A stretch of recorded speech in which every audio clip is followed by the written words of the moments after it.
আমরা পশু জবাই দিচ্ছি। তো আমরা মাসালাগুলো জানবো এবং সে অনুযায়ী কোরবানি করার চেষ্টা করবো ইনশাআল্লাহ।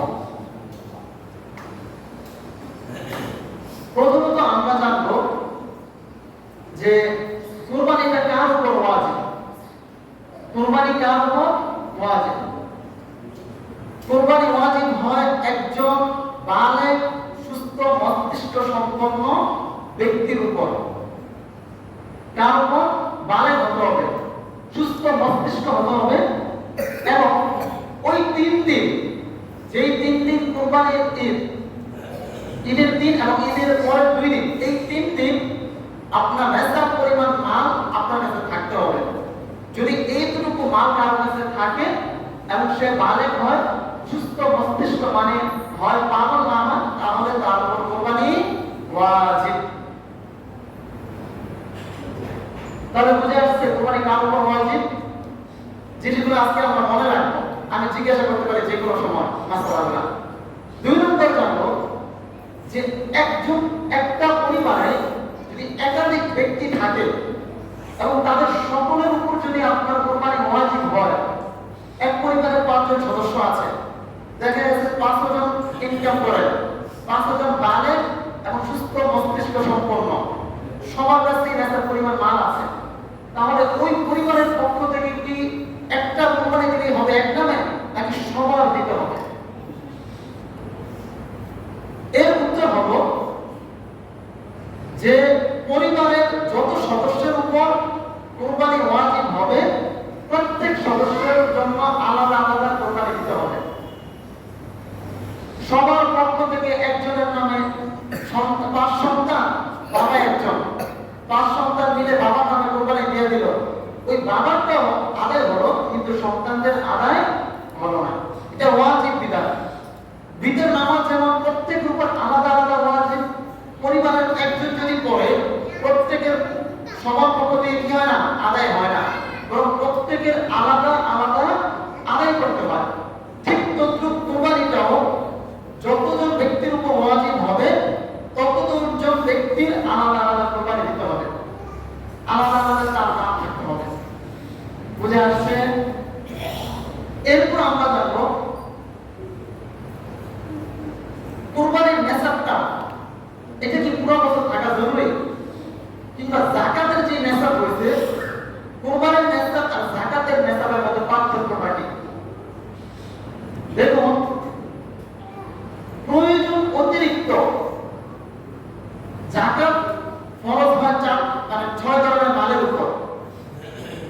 1 নম্বর হলো স্বর্ণ, 2 নম্বর রূপা, 3 নম্বর নগদ অর্থ টাকা পয়সা, 4 নম্বর হলো আপনার গবাদি পশু, 5 নম্বর হলো আপনার ব্যবসায়িক মাল। এই সমস্ত জিনিসগুলোর উপর কি হয়, আপনার যাকাত ওয়াজিব হয়।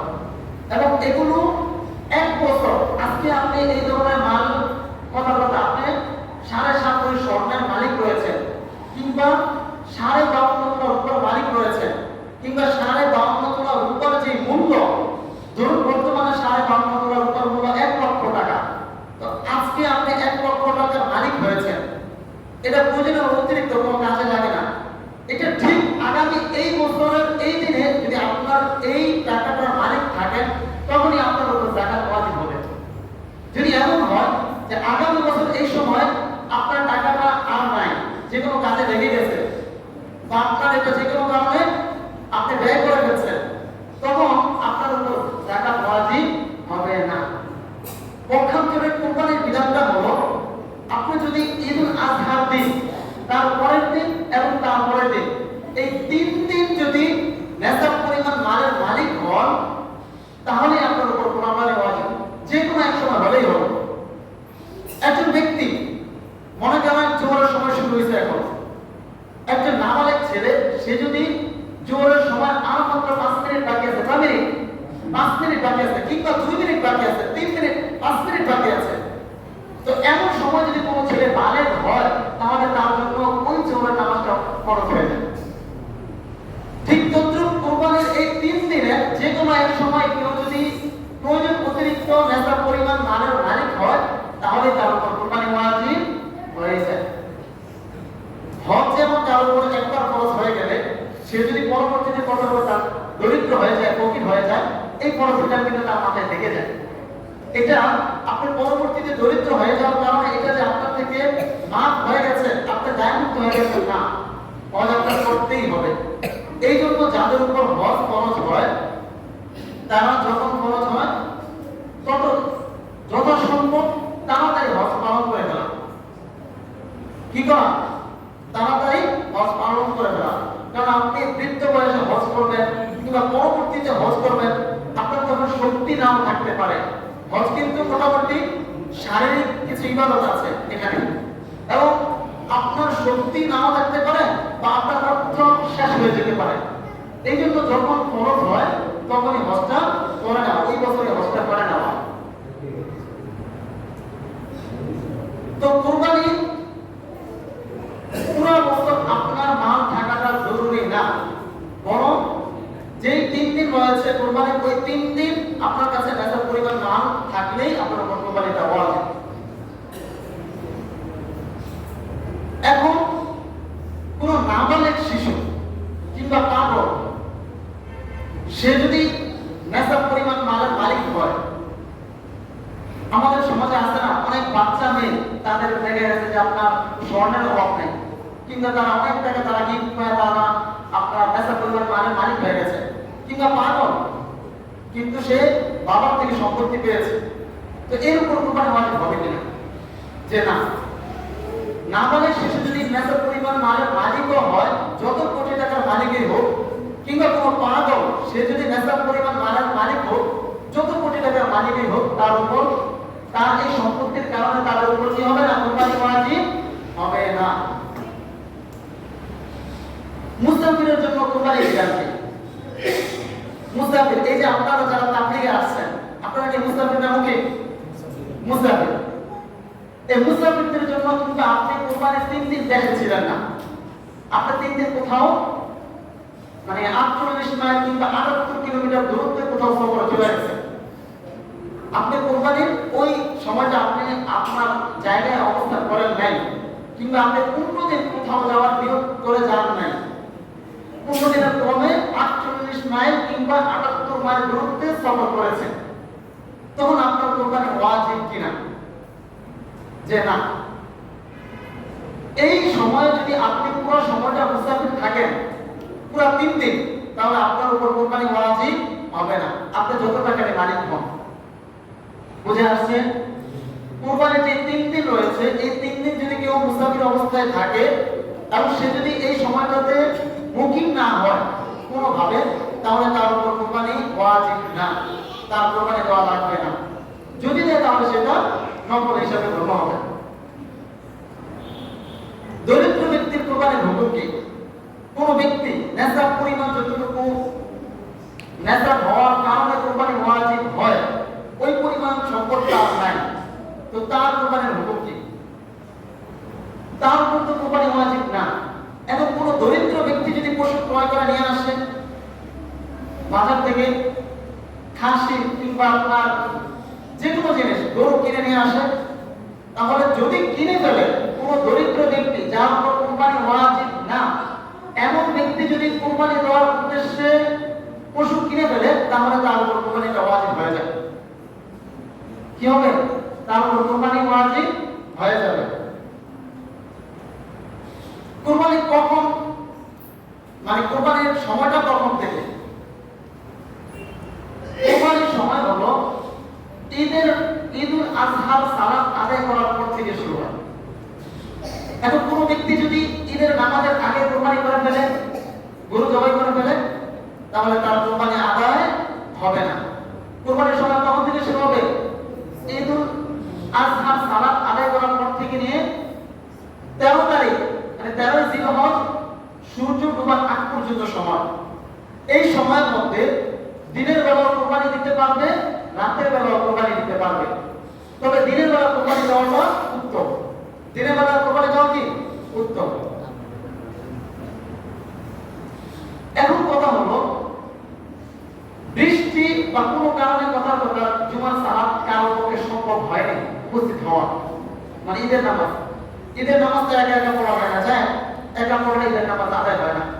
এখন ওই ব্যক্তির কোরবানির পশুটাকে সে কি করবে? বৃষ্টি কিংবা কোনো ওজনের কারণে, যে কোনো সমস্যার কারণে সে অসুস্থ হয়ে গেছে, মসজিদে আসা তার পক্ষে সম্ভব হয়নি, হইতে পারে না, তো এই পশু কিনে ফেলছে, কোরবানি দিবে।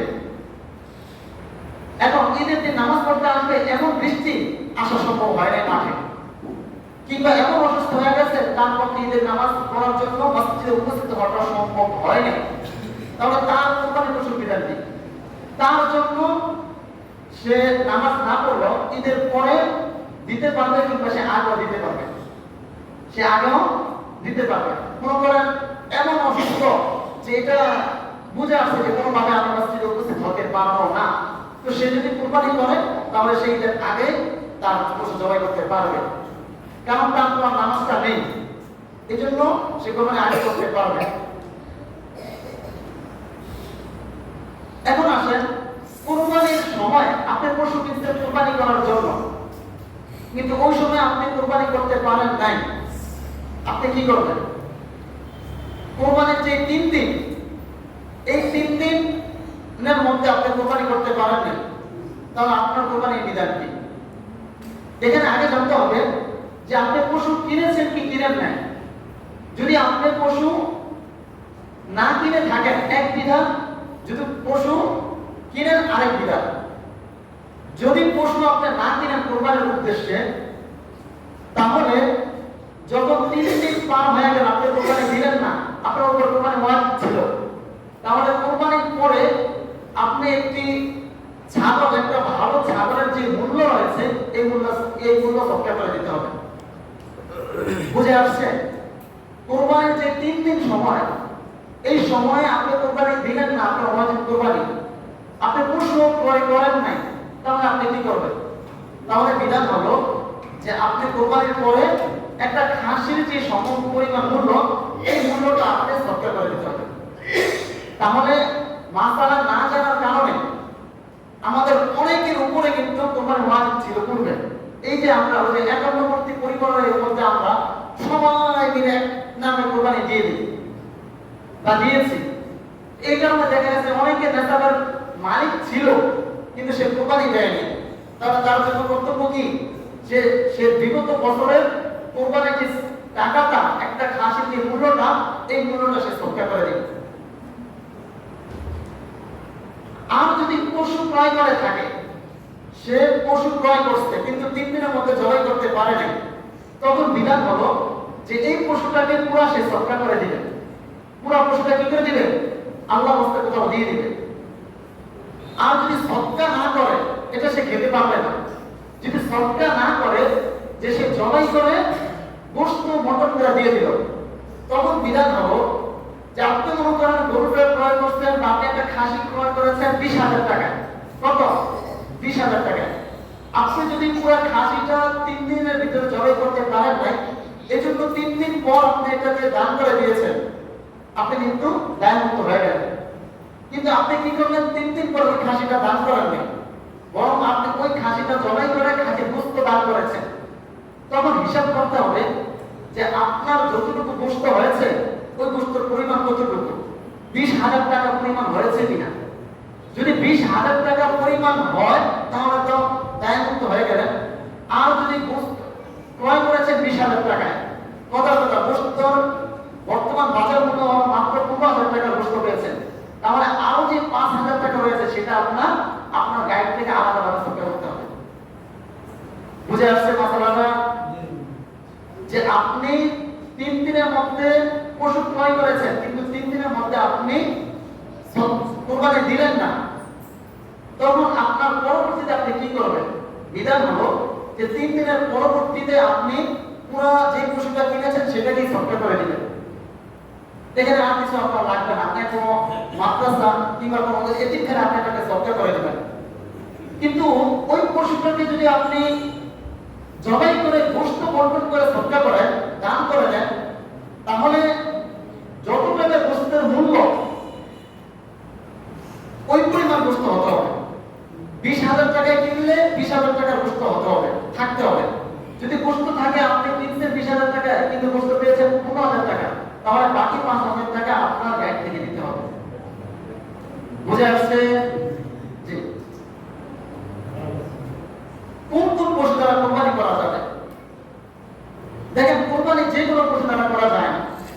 কোরবানির নির্দিষ্ট কিছু পশু রয়েছে, যেমন উট, গরু, মহিষ, ছাগল, দুম্বা, ভেড়া। এই 6 পদের জানোয়ার বা প্রাণী দ্বারাই আপনি কোরবানি করতে পারবেন। উট, গরু, মহিষ, ছাগল, ভেড়া, দুম্বা, এই 6 প্রকার। এর মধ্যে এগুলো যদি গৃহপালিত হয়, এখন মনে করেন আপনি একটা বন্য গরু ধরে নিয়ে আসছেন, ওই গরু দ্বারা আপনি কোরবানি করতে পারবেন কিনা? না। বন্য গরু বা বন্য কোনো প্রাণী দ্বারা কি করা যাবে না? আপনার কোরবানি করা যাবে না। হরিণ দ্বারা কোরবানি করা যাবে কিনা? হরিণ দ্বারাও যাবে না। এগুলো যখন গৃহপালিত হবে, মানে কেউ পালবে, তখনই এই সমস্ত প্রাণী দ্বারা আপনার কি করা যাবে? কোরবানি করা যাবে। ওটার ক্ষেত্রে এখানে একটা বয়সের বিষয় আছে। দেখেন, খুব মনোযোগের সাথে শুনুন কথাটা। এই প্রাণী আমরা অনেক সময় কোরবানি দেই, কিন্তু বয়সের ক্ষেত্রে আমরা লক্ষ্য রাখি না। কম দামে একটা কিনে নিয়ে আসি, তো কোরবানির জন্য কিন্তু বয়সের একটা বিষয় আছে। এই বয়সের হলে কোরবানি দিতে পারবেন। আর যদি এর কমে হয়, তাহলে আপনি কোরবানি দিলেও কোরবানি আদায় হবে না। সেটা হলো ওটের ক্ষেত্রে 5 বছর, কমপক্ষে কত বছর লাগবে? 5 বছর হতো ওটের ক্ষেত্রে। গরু বা মহিষ দ্বারা যদি কেউ কোরবানি দেয়, তাহলে সর্বনিম্ন কমপক্ষে 2 বছর হতে হবে। কয় বছর? 2 বছর। ছাগল দ্বারা যদি কেউ কোরবানি দেয়, ছাগল, ভেড়া, দুম্বা, এই 3টা দ্বারা যদি কেউ কোরবানি দেয়, তাহলে এগুলোর বয়স কমপক্ষে 1 বছর হতে হবে। কত? 1 বছর হতে হবে। এখন এখানে একটু ছাড় আছে, সেটা হলো আপনার উট, গরু, মহিষ, ছাগল, এই 4টার যে নির্দিষ্ট বয়স হওয়ার কথা বলেছি, এগুলোর ক্ষেত্রে কোনো ছাড় নেই। আপনার কোরবানির পশুটা যদি 2 বছর না হয়, 1.5 বছর হয়, কিংবা 1 বছর 11 মাস হয়, ওই পশু এনে আপনি কোরবানি দিয়েছেন, আপনার কোরবানি আদায় হবে না।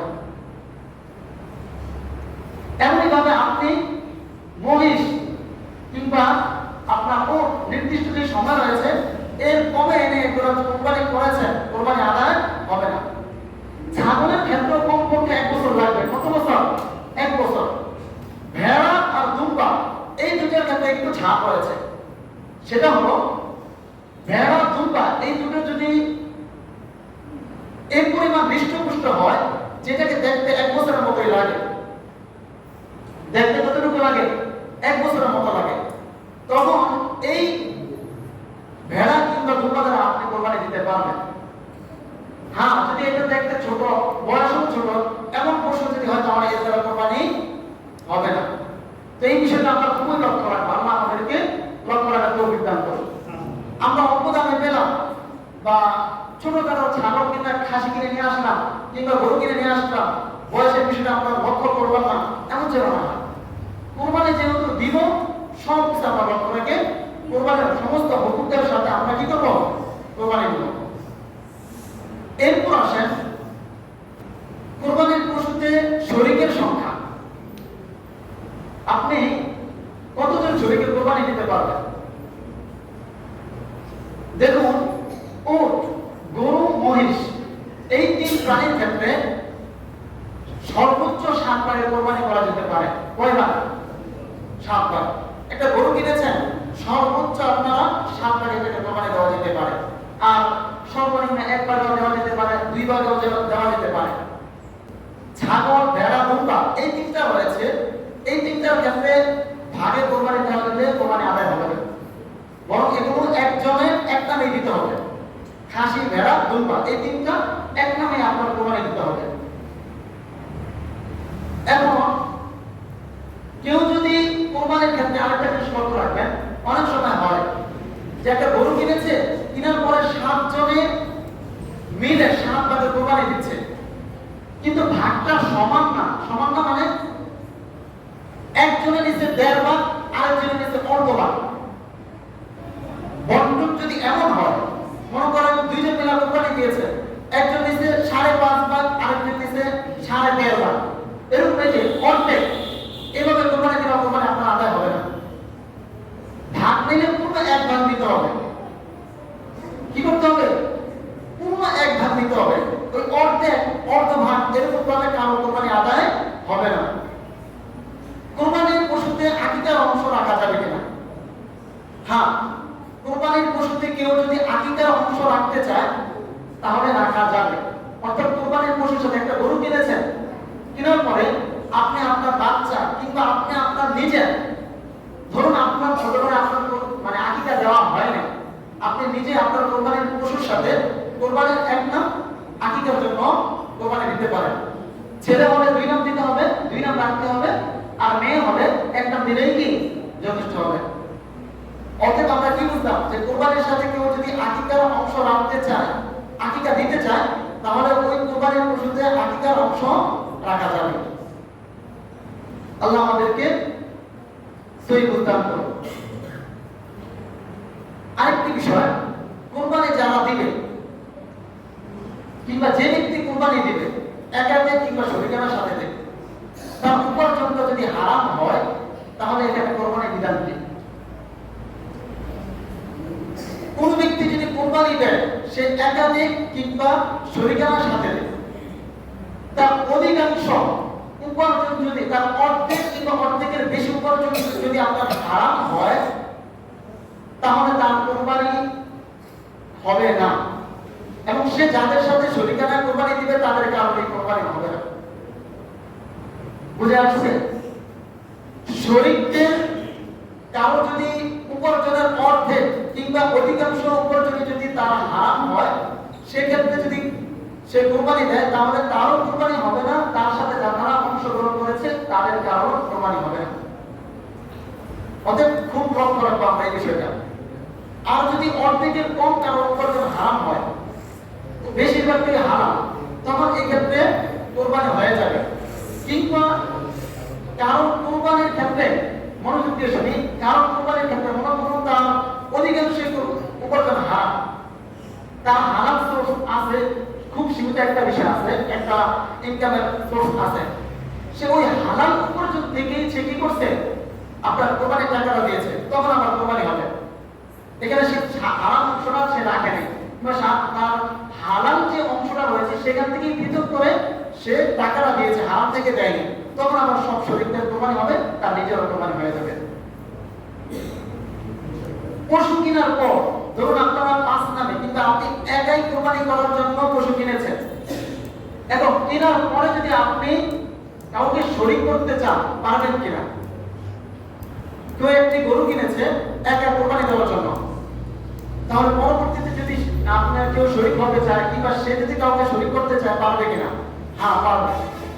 কোরবানির পশু কেনার পর যদি কাউকে শরীক হিসাবে রাখতে চায় তাহলে সে রাখতে পারবে।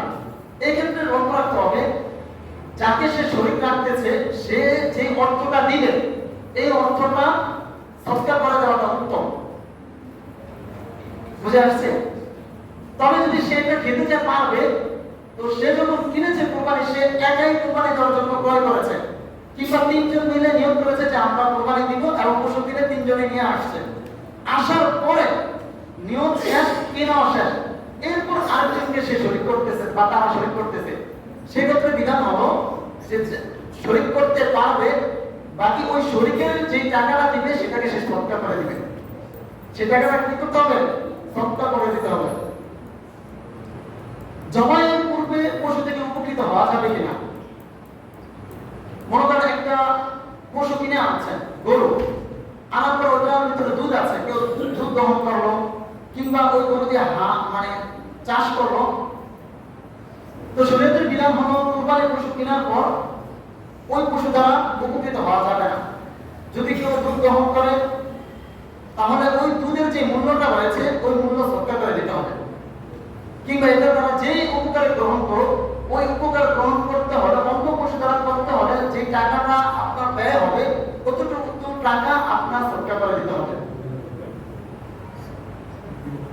আরেকটি বিষয়, আমরা অনেক সময় হয় কি হুজুর কুরবানির পশু জবাই করে দিয়েছে, এরপর কসাইরা কিন্তু আমরা নিজেরা আবার কি করি গলার ভিতরে ছুরি চালাই। এক্ষেত্রে খুব লক্ষ্য রাখতে হবে, একজন কুরবানি পশুটা জবাই করার পর আরেকজন যদি ছুরি চালায়, তখন যারাই যতজন ছুরি চালাবে জীবিত থাকা অবস্থায় প্রত্যেকেরই বিসমিল্লাহি আল্লাহু আকবার বলতে হবে। যদি এদের মধ্য থেকে কোনো একজন বিসমিল্লাহি আল্লাহু আকবার না বলে, তাহলে কোরবানি হবে না, মানে ওই পশু আপনি খেতে পারবেন না। কেউ যদি মনে করেন মুরগি, গরু, ছাগল এগুলো জবাই করে বিসমিল্লাহি আল্লাহু আকবার না বলে, তাহলে সেটা খাওয়া জায়েজ নাই, ওই পশু আপনার খাওয়া জায়েজ নেই, কোরবানি তো হবে না, পশুও খেতে পারবেন না। এই জন্য খুব লক্ষ্য রাখতে হবে, হুজুর যখন জবাই করে দেন কিংবা আপনি যখন আপনার পশু জবাই করবেন, তখন পরবর্তীতে কেউ যেন এটা তার হাত না দেয়। আপনি এই পরিমাণ জবাই করে দিবেন যে তার হাত দেওয়া না লাগে, কিংবা যদি ছটফট করতে থাকে একটু অপেক্ষা করেন, কিংবা অন্য কেউ আয়েশা আমার এটাতে ছুরি চালানো, তাহলে তার কি করতে হবে? আল্লাহু আকবার, বিসমিল্লাহ, আল্লাহু আকবার বলে ছুরি চালাতে হবে। এক্ষেত্রে যদি যতজন চালাবে কোনো একজনের যদি আপনার বিসমিল্লাহ আল্লাহু আকবার মিস্টেক হয়ে যায় না বলে, তাহলে তাদের কারণ কোরবানি হবে না, এমনকি ওই পশু সে খেতে পারবে না। এজন্য এই বিষয়টা আমরা খুবই লক্ষ্য রাখবো। মৃত ব্যক্তির পক্ষ থেকে যদি কেউ কোরবানি দেয় জরুরি মাসালা, তাহলে এটা আদায় হবে কিনা? আপনার বাবা ইন্তেকাল করেছেন, কিংবা আপনি মুহাম্মদ সাল্লাল্লাহু আলাইহি ওয়াসাল্লাম আমাদের নবীর নামে একবার কোরবানি দিলেন, এক অংশ দিলেন, এক নামে দিলেন, তখন রাসূলুল্লাহ সাল্লাল্লাহু আলাইহি ওয়াসাল্লামের নামে কোরবানি দেওয়া এটা উত্তম। আপনার পশুর মধ্যে একটা ভাগ রাখলেন রাসূলের নামে, রাসূলের জন্য আপনি সওয়াব পৌঁছে দিলেন। আপনার আত্মীয় স্বজন কিংবা অন্য কোনো মৃতের জন্য যদি আপনি কোরবানি দেন, তাহলে তার নামে কোরবানি দিলে কোরবানি আদায় হবে। তবে এখানে লক্ষ্য রাখতে হবে যে আপনি যে পশুটা কোরবানি দিচ্ছেন, এটা কি ওই মৃত ব্যক্তি যে মারা গেছে সে ওসিয়ত করেছে কিনা। যদি সে ওসিয়ত করে যায়, তাহলে তার যে অংশটা হয়েছে ওই অংশের বস্তু আপনারা কেউ খেতে পারবেন না, এটা গরিব দুঃখীদেরকে সাবধান করে দিতে হবে। আর যদি সে ওসিয়ত না করে যায়, এমনিতেই আপনি তার পক্ষ থেকে বা আপনার বাবার পক্ষ থেকে কোনো মৃত ব্যক্তির বাবার পক্ষ থেকে আপনি কোরবানি দিয়েছেন, তখন স্বাভাবিকভাবে অন্য কোরবানির মতো এটা আপনি খেতে পারবেন, এবং এটা আপনার কি করতে হবে না, সদকা করতে হবে না। করলে ভালো, না করলে কোনো সমস্যা নেই। আরেকটা বিষয় যে পশু জবাইয়ের কত সময় পর আমরা চামড়া কষতে যাব। অনেকে জীবিত অবস্থায় এই চামড়া আমরা কষতে যাই না। পশু যতক্ষণ পর্যন্ত নড়াচড়া করবে বা তার মধ্যে দম থাকবে, ততক্ষণ পর্যন্ত পশুর গায়ে কোনো ছুরি চালানো বা অন্য কোনো কিছু করা যাবে না। যখনই দম বন্ধ হয়ে যাবে, একদম নিস্তেজ হয়ে যাবে, তখনই আমরা পশুকে কি করতে পারবো? কাটা বা চিনতে পারবো, কষাতে পারবো। এর আগে আমরা করতে যাবো না। সময় খুবই সংকীর্ণ, আরো কিছু গুরুত্বপূর্ণ মাসলা সংক্ষেপে বলে দিই। আমরা যখন পশু কিনতে যাব, তখন কয়েকটা বিষয় লক্ষ্য রাখবো। সেটা হলো যে পশুর একটা হলো বয়সের প্রতি লক্ষ্য রাখবই, যে আপনার যেই পশুর যত বয়স কত বয়স হয়েছে কিনা। দ্বিতীয়ত, কোনো পশু যদি শিং ভাঙা থাকে, একদম গোড়া থেকে ভেঙে যায়, তাহলে এই ধরনের পশু দ্বারা কোরবানি হবে না। হ্যাঁ, যদি যে শিংয়ের উপরের অংশটা পড়ে যায় কিংবা অর্ধেক বা অর্ধেকের কম ভাঙে, তাহলে কোরবানি হবে। কোনো পশু যদি অন্ধ থাকে, এক চোখ পুরো অন্ধ, আরেক চোখে দেখে, কিংবা দুটো চোখ পুরো অন্ধ, এমন পশু দ্বারা কোরবানি জায়েজ নেই। হ্যাঁ, যদি এক চোখ পূর্ণ ভালো থাকে, আরেক চোখে কিছুটা দেখে, জামসা দেখে, তাহলে ওই পশু দ্বারা কোরবানি জায়েজ। কোন পশুর কান কিংবা লেজ যদি কাটা থাকে, কতটুকু কাটা থাকে আমরা কোরবানি দিতে পারবো। পশুর অর্ধেক লেজ কিংবা অর্ধেক কান যদি কাটা থাকে বা অর্ধেকের বেশি, তাহলে ওই পশু দ্বারা কোরবানি দেওয়া যাবে না। অর্ধেক কিংবা অর্ধেকের কম, মানে অর্ধেকের কম যদি লেজ কাটা থাকে কিংবা অর্ধেকের কম আপনার কান কাটা থাকে, তাহলে ওই পশু দ্বারা আমরা কি করতে পারবো? কোরবানি দিতে পারবো। এমন দুর্বল পশু, যেই পশু হেঁটে হেঁটে জবাইয়ের স্থান পর্যন্ত নেওয়া যায় না, ওই পশু দ্বারা কোরবানি করা যাবে না।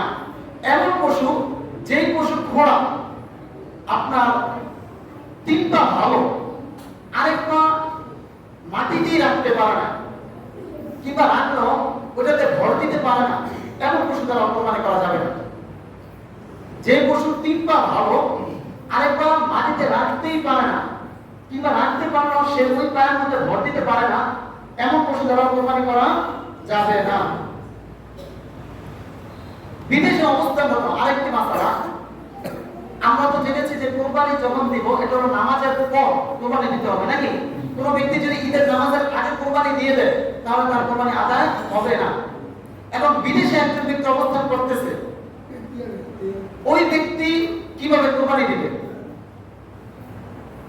তো এই মাসালাটা হলো যে বিদেশে অবস্থানরত ব্যক্তি যদি সে আমাদের দেশে কোরবানি দিতে চায়, কথা তাদের ঈদ আগামীকাল হবে, আমাদের ঈদ একদিন আগে হয়ে গেল, তখন তার পশুটা যেই দেশে থাকবে ওই দেশের সময় অনুযায়ী তার পশু জবাই করতে হবে। তো সেটা একদিন পর তাদের ঈদ হবে। ধরুন আমাদের আগে ঈদ হয়ে যায় কোথায়? সৌদি আরবে।